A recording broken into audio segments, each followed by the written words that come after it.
अपने सब सुन रहल छी एपी प्रोडक्शन के प्रस्तुति।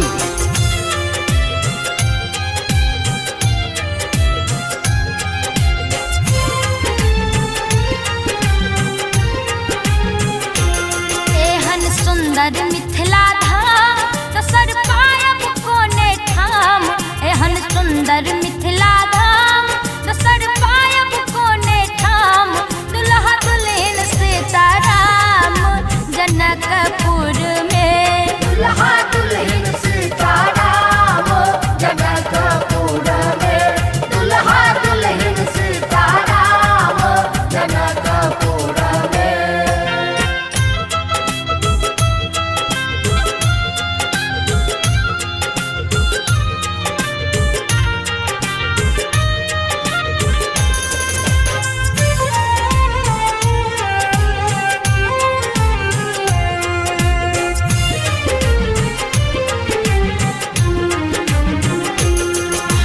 करबई ककरो आस जखन मिथिला हमर बास, हमने करबई ककरो आस जखन मिथिला हमर बास।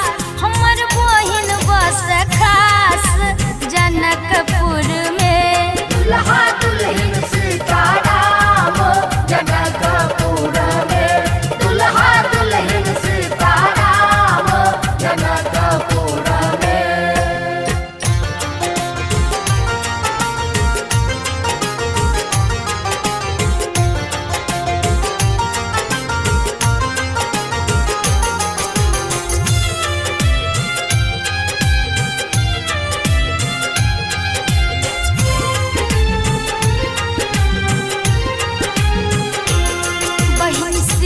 सुकुमारी धिया जनक दुलारी, बहिनी सिया सुकुमारी धिया जनक दुलारी।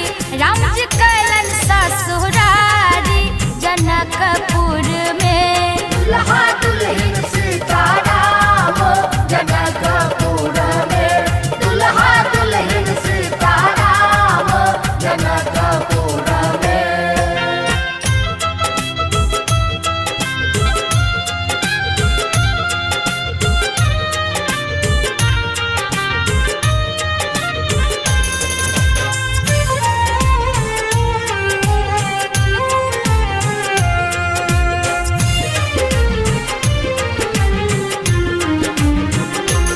गंगा सागर स्नान दर्शन करबै भगवान, गंगा सागर स्नान दर्शन करबै भगवान।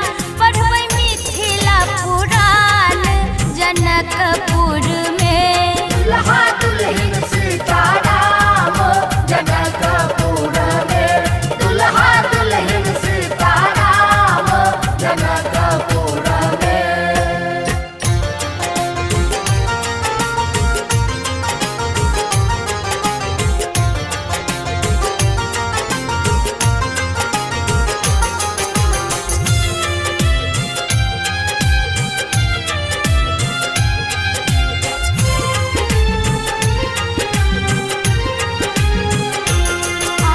लता बड़ भाग पद गावल अनुराग, आनंद लता बड़ भाग पद गावल अनुराग। श्री किशोरी जी के साथ जनकपुर में, दुल्हा दुल्हन सीताराम जनकपुर में, दुल्हा दुल्हन सीताराम जनकपुर में। एहन सुंदर मिथिला धाम दोसर पायब कोने ठाम, एहन सुंदर मिथिला धाम दोसर पायब कोने ठाम। दुल्हा दुल्हन सीताराम जनकपुर